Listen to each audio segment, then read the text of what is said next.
The anniversary for Lost Sword is here, so let's talk a little bit about Morgana Le Fay and if it's worth pulling for her or not. You all know that I usually do not recommend going past +3, maybe +5 if you like a character. This is the first character that I'm gonna say, like, go all in. If you can awaken, get her to awaken. It's such a stupid character. Okay, to be fair, it was kind of expected that the anniversary character was gonna be strong, right? But for some reference, full auto, I clear from chapter 61 everything. I fully cleared hell mode on auto from chapter 61 to 64 on auto, just running a team with her as the only DPS. Double healer, Galahad for the shields and buffs, and then Asteria because has really good synergy with her, and we'll talk about on a second how her kit works. But that's how good she is, right? She's so good that I basically created a new tier at the top just for her and Belze. Now, I'm not sure if I want to keep Belze at the same tier. I feel it's like the only other character that I could see like always recommended as a, such a great frontline, regardless of what team composition you are running. But I'm not sure if I want to keep her at the same tier as Morgana. Do let me know what you guys think, and if you guys believe she should be at the same tier as Morgana, or keep only Morgana in here so people can understand the difference between her and everyone else. That's it. Enough jumping on the start. Hello, the internet. Welcome back to the Waifus. I'm Sefhi, your favorite gambling addict. Let's talk a little bit about Morgana Le Fay, if it's worth pulling for her or not. Obviously, go pull for her, and how to properly build her. Now, like I was saying earlier, there is a couple of reasons as to why this is the strongest character in the game.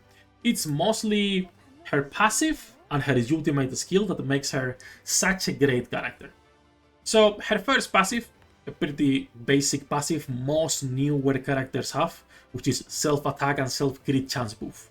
Her second passive is the one that makes her already the best support in the game until they release another character with the same passive. Literally, until they release another character with cooldown reduction, this is the best support in the game. So she will give 10% additional damage, 10% critical resistance to everyone on the team. But the important thing is that she changes the cooldown of all allies in the team by 8 seconds on the active skill. For all allies on the team, regardless who they are, they have minus 8 seconds on their active skills. This means most characters can spam their skills, right? They will be able to, when the stage starts, spam their skills.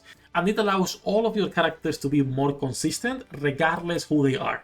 Doesn't matter if it's supports, if it's healers, if it's damage dealers, or if it's tanks. Everyone benefits from cooldown reduction. And this is the first time they do a character like this in this game. On other games, cooldown reduction is expected, like Nike. We need cooldown reduction characters on our team for them to work. But on other gachas, it's usually not as common. Characters that can move turns or actions in turn-based games are really strong. Characters that have cooldown reductions on an auto battle like this are really strong. So this passive is what makes her such a stupid character and such a broken unit. And then the other thing that makes her really good is her ultimate. We'll talk about that on a second. Her first active skill, her own active skill, is pretty good as well. It inflicts damage to everyone, and if they have Queen's Decree, they will reduce her own cooldown of the active skill by 1 second. Queen's Decree is the ultimate skill. And then once again, on the second part, if the enemy has one or more of the same buff, she will be dealing an additional hit equal to attack of 200% one time. But she will be able to do this really consistently. So that's also contributing to her stupid damage output. So that's the other thing why she's so good, this active skill. And then lastly is this ultimate. So Queen's Decree is pretty good already in terms of like a basic number. 1000 or 1176% of attack, pretty good. But the important part is this mark. So if you guys play Nike, she's like Dorothy. She applies a brand to the enemy, a mark, and this can accumulate damage up to 150,000% of attack. I don't know who approved this. I do not know who was testing this and was like, yeah, that works. And she will once again reduce the cooldown of the active skill by 8 seconds every time she's using her ultimate. So this brand is why she's doing so much damage and why the bosses will melt anytime you are using her ultimate. Like, bosses melt directly, right? So that's why she's doing so much damage at the moment. Because of that ultimate, plus the cooldown reduction, she's basically the best support in the game. And another thing that this ultimate is allowing, or sorry, this passive is allowing, and this works on PvP and on PvE. I don't know how this works on PvP, but your characters can use skills off screen. You can start the match, use skills on characters you are not seeing on the other side of the screen, and just one-shot them, or at least leave them really low HP. The battle starts, I don't see them, half HP is gone. Half the characters were gone already, but obviously the characters that are HP based or have a second chance card, right? Those are the only characters that will know that. But this works on PvP and PvE. You will see that characters at the beginning of a wave will stop, do their skills to the characters you don't even see, right? And then keep going. And this is such a great skill on PvE and on PvP as well. I assume PvP she will be the new meta unless people find ways of countering her. Don't care too much about PvP, I only care for PvE, and obviously this was a fantastic team. I will be pushing later towers as well. I'm curious to see if she can auto the tower levels that I've just been lazing around not doing them. I'm actually pretty curious on that. So that's it about, why she is so good. Let's talk a little bit about how to properly build her. Like I was saying earlier, recommended 100% you actually go all in, as much dupes as you can. Her training is really powerful. This is a holy character that gives attack.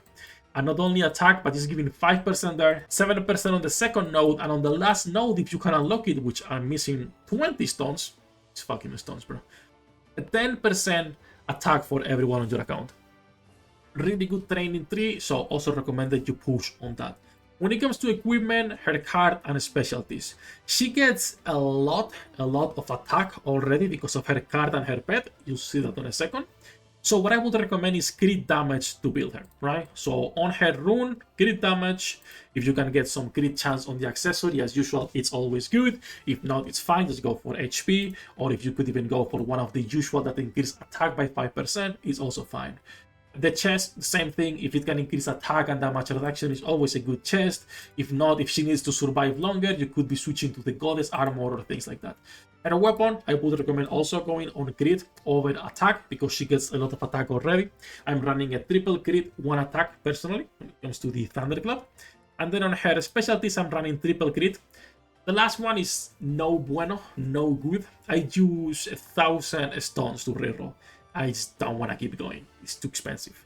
At some point, if I have, excess of stones, I might try to get an extra crit going on, but for now, it's not enough to guarantee another line. So I will stop here. But still, those 2 lines are pretty good. Basically, almost, max roll, almost a 29% on both of them. Pretty nice.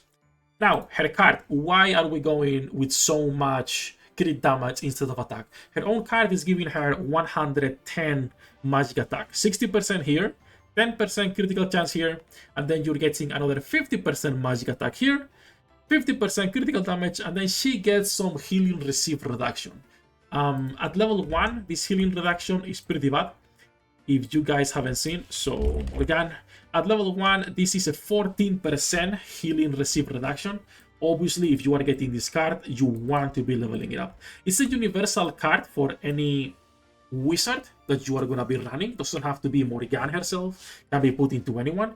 But it's not as universal as Lua. That's why I'm putting the card on tier 1 rather than tier 0. But for her, it's her best card by far.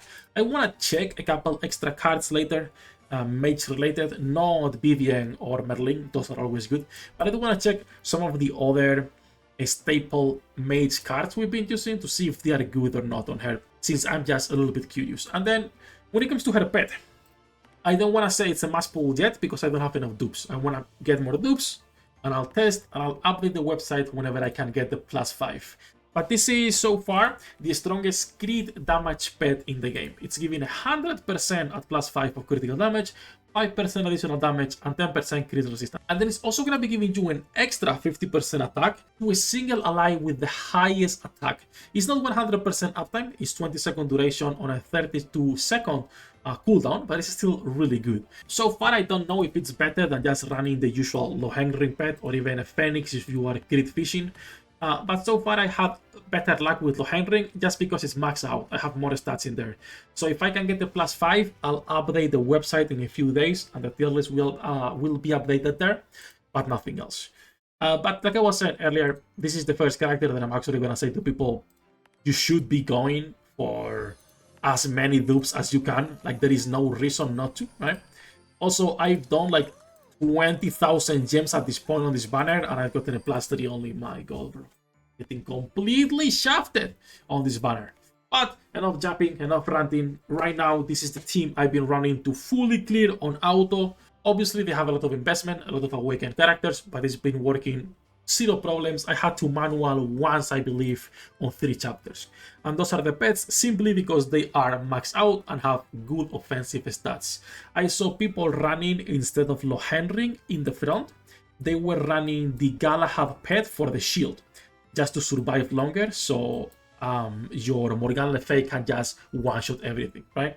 But that's what I've been running. It's a really good team. I was able to finish the whole campaign, which I'm pretty happy. I was stuck on Helmut for a little bit, and honestly, running this team was just a breeze. Literally full auto on everything but one stage. So, zero complaints. That said, enough ranting, enough japping. If you guys have questions about Morgan, leave them in the comment down below, and I will be answering them. I haven't slept yet. I'm probably gonna just go take a nap now until I wake up tomorrow. But if I did miss anything, leave a comment and I will just go through them and answer later. That said, as usual, we are live every single day. Link in the description down below. Good luck with your pool, the air rates, and I'll see you in the next one.